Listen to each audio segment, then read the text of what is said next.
A very warm welcome to Trendz Travel. I am your wonderful host, Nadia Dambuza. As usual, we have a beautiful show packed just for you. In our first segment, we go to sunny North Coast in KwaZulu-Natal, and later on, we go to the Northern Cape. In between, we have flowers and fashion, so stay tuned.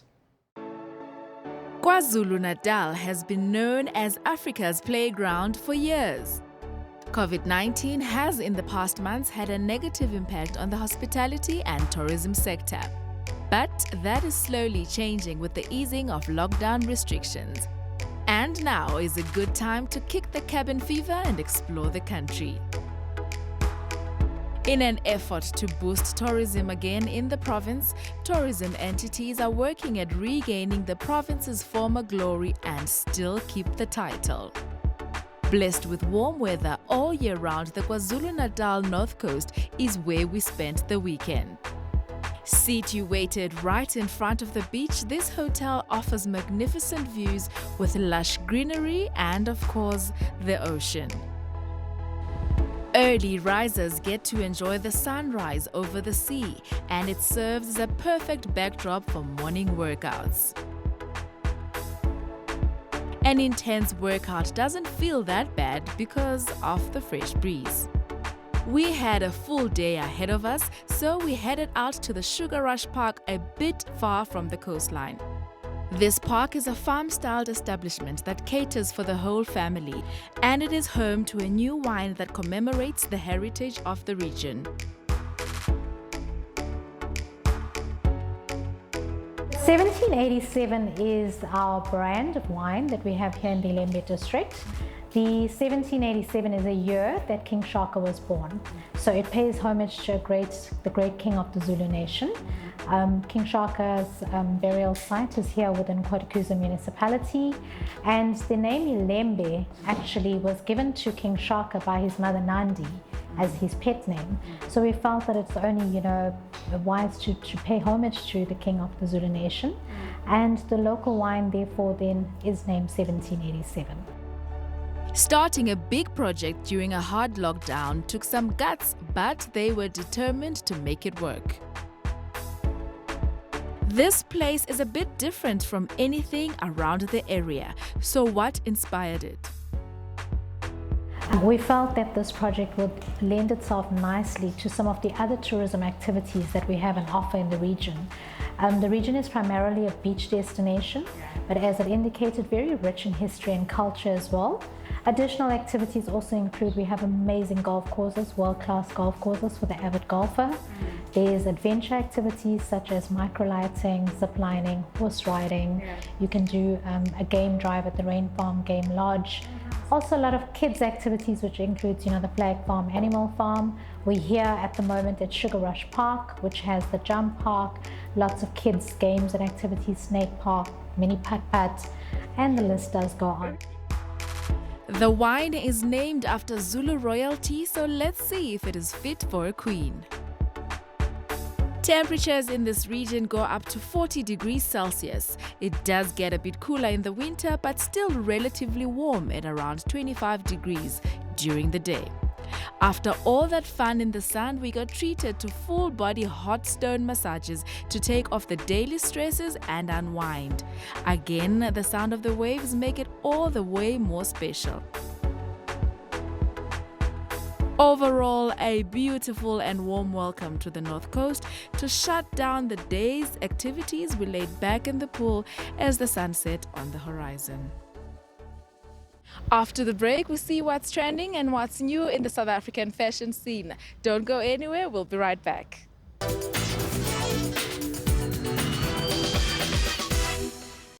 Prawns would be nice. Babe, we can't afford it. Perhaps you can. Because if Outsurance can't save you money on your car insurance, ask for 500 Rand. Being claim-free and with the same insurer for 3 years, tell them you want 1,500 Rand. How about king prawns? Let's go big or go home. SMS car to 44211 or call 08600 60,000. Savings or cash, you always get something out.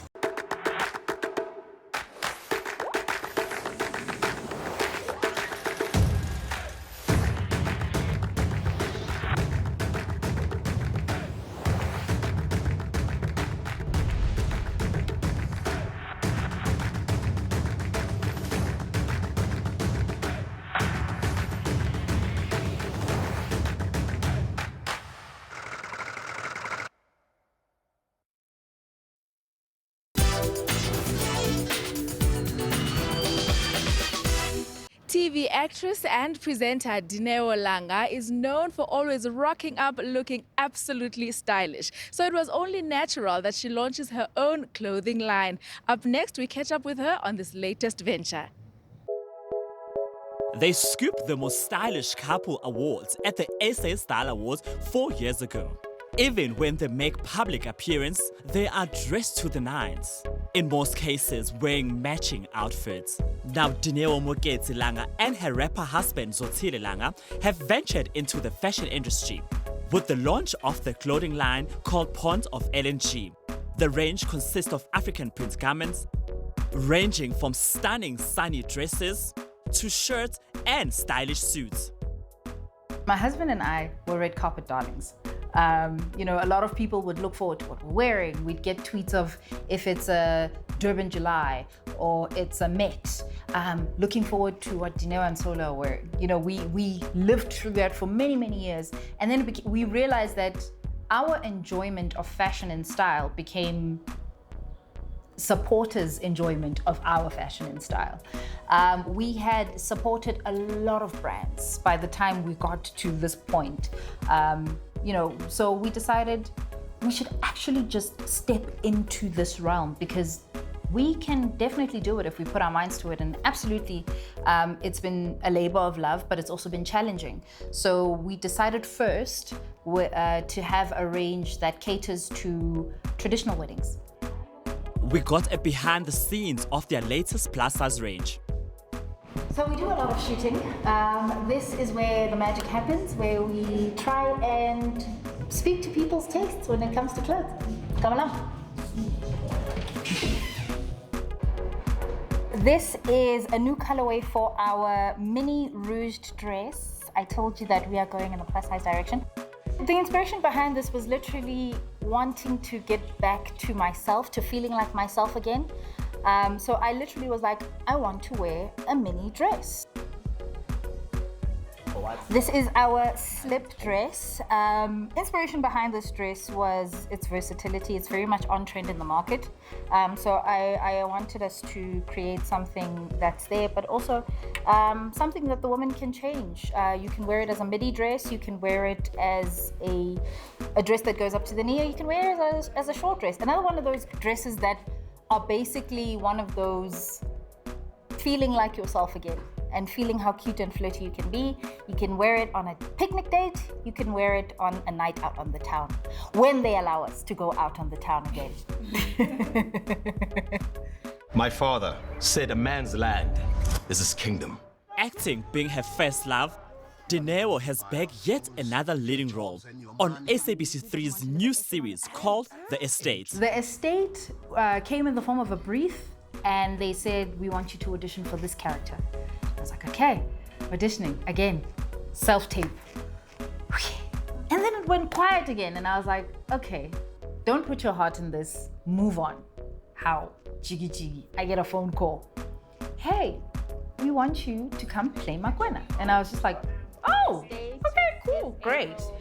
Makwena's personal story goes through such an interesting trajectory because she falls into that quota of women who are economically powerful. And South Africa is not necessarily ready or hasn't fully grasped that about women right now. And it's offensive in the professional environment and at some level offensive at home. So that's the kind of dynamic she sort of has to manage, but also having to be such an astute professional who's going after what she wants and knows exactly what she's targeting. What if it was? It has an amazing cast: Dumam Chali, Linda Sepezo, Joanne Reineke, Mama Clementine Musimane, Babdon Mlangeni. It's like for me, it's really one of those things where it's a dream project. To the dream. When we think of theatre, we tend to think of a night out with fellow thespians, immersed in a full sensory arts experience. This time round, however, the Market Theatre presents Empire Builders. It is an absurdist tragicomedy based on Viand childhood experiences on the Nazi occupation and written at a time when French colonialism and African and Asian territories was coming to an end. What makes this different different from other offerings is that it is an audio play and you can enjoy it in the comfort of your own home. The Kwasha Theatre has had to rework the mode of delivery for a new play that launched earlier this month. Still keeping the original costumes and set, this small cast had to find new ways to work with sound instead of visual. There once was a family. Zenobia, the daughter, is 16 or 17 years old. Anna, the mother. So of course this project is the result of a very particular year. I mean, I think 2020, we can all agree on this, has been very hard for artists, specifically in the performing arts field. We've seen a lot of things online. We've seen, of course, plays, performances online, and I feel that there was also a digital fatigue that came out of it. I think we were all tired of having to sit in front of a screen, and in this context, we knew that we were about to work on this play, and we wondered what could we do to make the experience slightly different and to make it interesting for the audiences. And so the idea of working on an audio play came out naturally. I think we all discussed together and found that it was the best way of.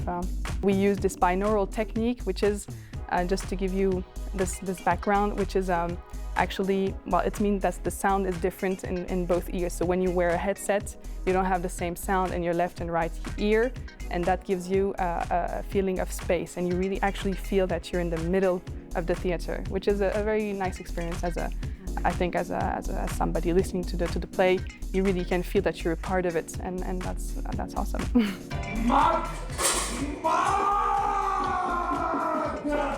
How different was it directing this kind of play? It's had its similarities as well as its differences, and surprisingly a lot of similarities because of the choices that I made as a director approaching the piece in terms of how it would look as a final product. So we chose this piece in February last year, so it's actually been about a year since, as the KwaZulu Theatre Company of 2020 chose the piece together as a group, and we really fell in love with the themes and just what it spoke to, even before the uncertainties that arose. I knew I wanted to mount it on a stage. I knew what visual aspects and visual choices I wanted to make, more or less, just by reading it. And then when we had to make the choices of interpreting it and adapting it into a podcast, it was important, obviously, that sound, words, delivery of the words, and also creating a world within this piece, how it could be adapted for the listener to really capture, or be captured rather, by the world. So it became very important for us to prioritize on what sound meant for the world and how to create it.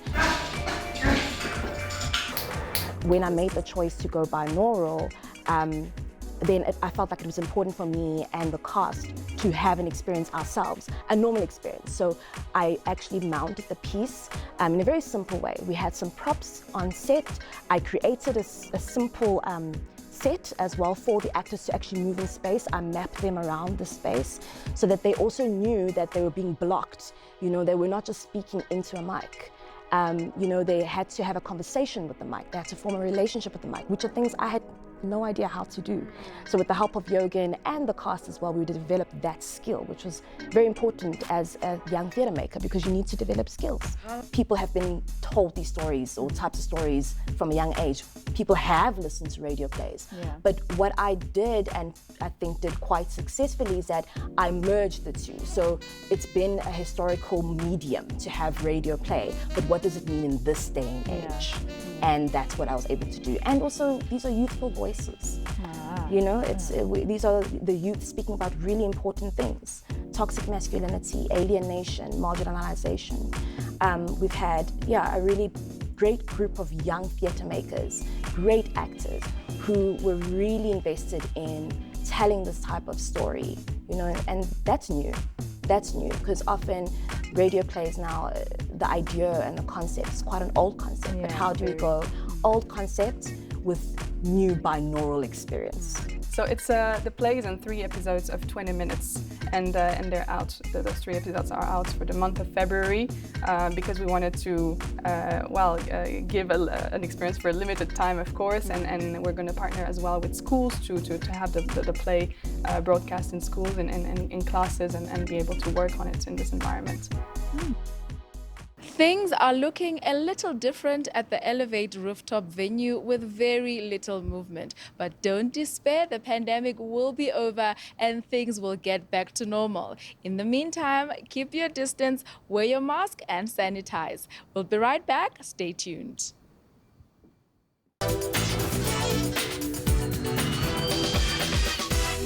Plug, play and work with MTN Mega Biz Deals. Get a fixed LTE Wi-Fi router for just $199 per month on a 24-month MTN Business Broadband plan. Connect up to 32 users and get down to business with 30 gigs of anytime data, plus a bonus 30 gigs of Work Express data. That's 60 gigs every month to turn your vision into a success story. So sign up or upgrade at an MTN store or mtnbusiness.co.za. It's go time. Everywhere you go, MTN.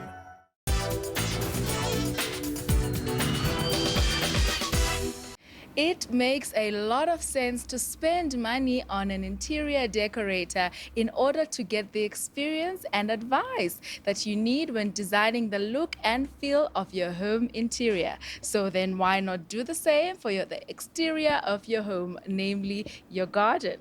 Designing a perfectly landscaped garden takes a lot of planning, as well as a professional eyes and an expert green thumb to create something more than just planting pretty flowers. And of course, Trendz Travel shows you how. Today we take a tour in the private garden of one of Johannesburg's bespoke landscapers to get a few tips and ideas for our own garden spaces. When we lay out a garden similar in size to ours, we like to create interesting areas of the garden. I don't like walking into a garden and just looking at the whole garden, because that can be quite boring. If you've got the space, it's really a nice idea to create different rooms. So when people arrive at the garden, they see a small portion of it, and then they will catch a glimpse through a tree or an arch or something, and they'll think, hey, what's through there? Let's go and see what's through there. This here is our little forest walkway through here, which I actually love coming through on a summer's day. So it's quite nice to come through here. It's a nice, cool area on a very hot day.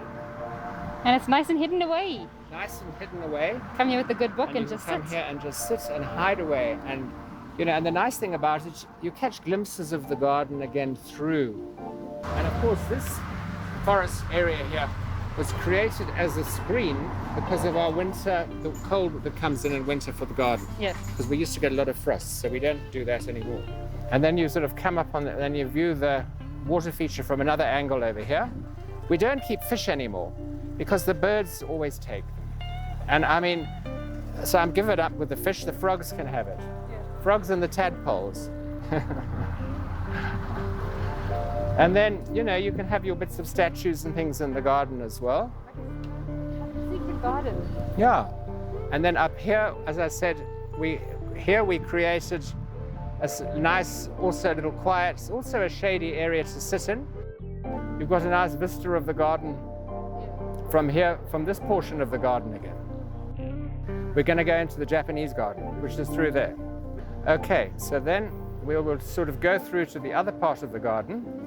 And this is one of my favorite views from the upper section of the garden, where you catch a glimpse of that lady down there and you think, what's through here?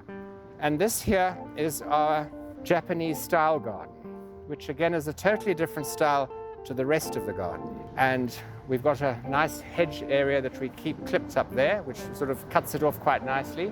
Around here, we've got a nice Japanese arch on that side and a bridge. This is one entrance to the Japanese area, is a nice red bridge, which corresponds with the Japanese arch as an exit or an entrance down on that side over there. Last time I was here, you spoke about these that provide a bit of color, you know. Yes. I think it was these, yeah? Yes, these are the coleus, which are really a very, very nice foliage plant for summer. The colors, and they're new varieties that have come out, and the colors are spectacular. They grow very well in sun, very well in shade. You can use perennials. There's a very nice new varieties of perennials out now called their salvias, those red flowers over there, and those purple ones down in the corner.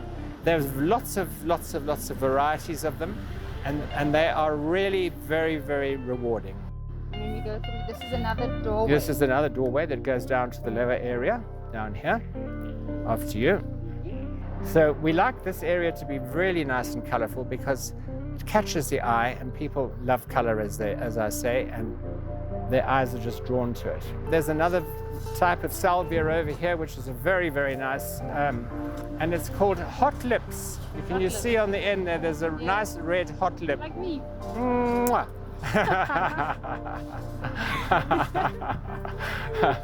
This is the Japanese arch. It's supposed to be good luck, Japanese arches. You can walk through and go play the luck. And you've got to, if you walk through, maybe you'll go to Monty and try your luck, but I've tried it several times and I'm afraid it doesn't work.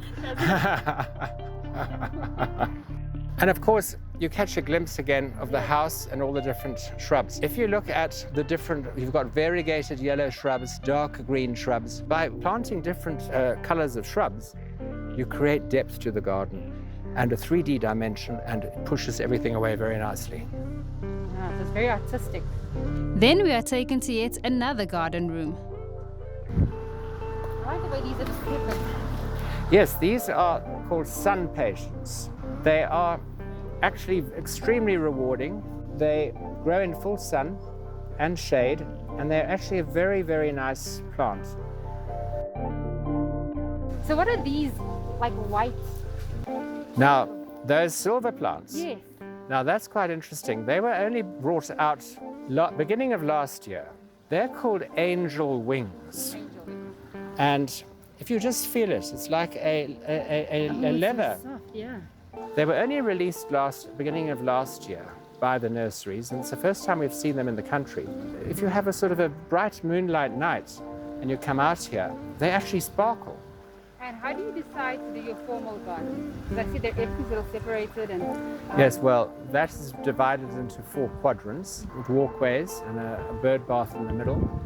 And there we actually plant the hedge around the borders, and in the middle we just plant color. The gazebo, we'll have to repaint it again. It's looking a bit tatty at the moment, but it'll sparkle again like we would all in this country.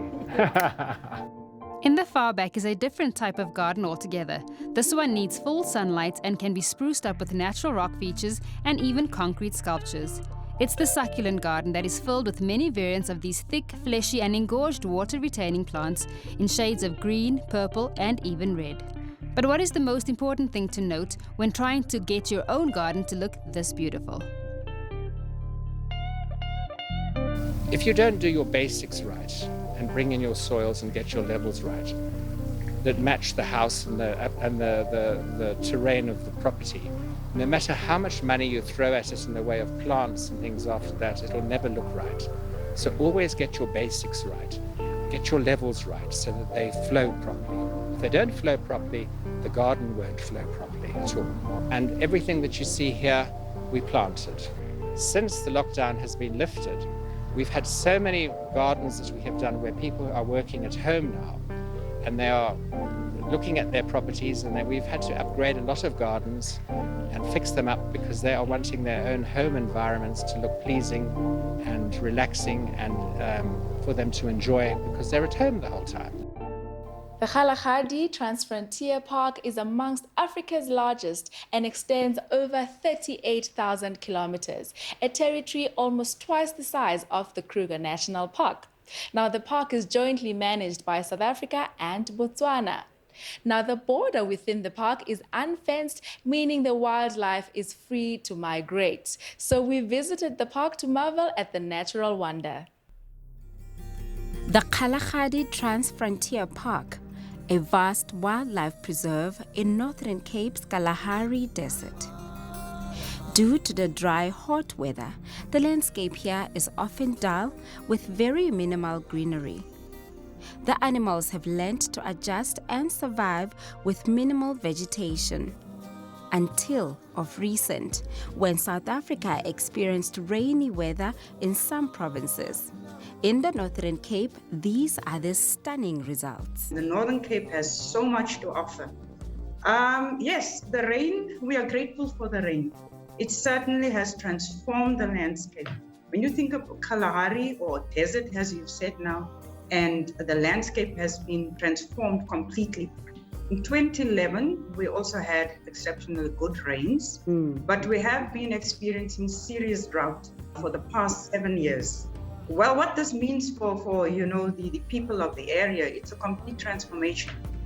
Coming from or still being within the pandemic, where we've been forced into isolation, claustrophobia, etc. And here you have this natural phenomena, which in a sense it brings hope, and at times you can even become biblical about it. Yeah. But the people, just again, boosting the spirit, that all is not lost.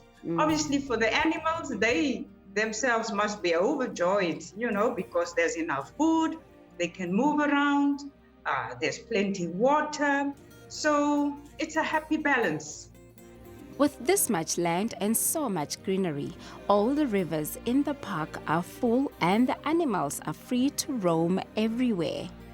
We seem to have been a favorite of these cheetahs that came so close to us and left us with such thrilling experience.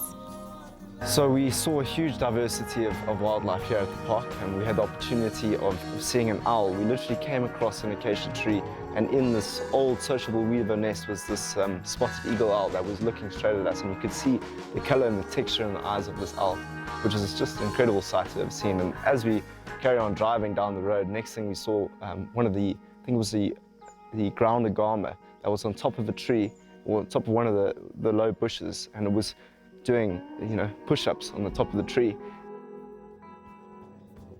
So you can go from an owl to an agama to a male lion running on these sand dunes and the different kind of biomes that you get here. So there's a huge diversity of animals here. The Northern Cape is home to the Gemsbok, so there was plenty on site. There's plenty of accommodation on the premises for tourists who just want to get away from urban living and immerse themselves in Mother Nature and all her splendor. Thank you so much for staying with us. We hope you have truly enjoyed everything that we packaged for you. Remember, Trendz Travel will be back next week, same time. This is me signing out from the beautiful Reef Hotel in Johannesburg. Goodbye.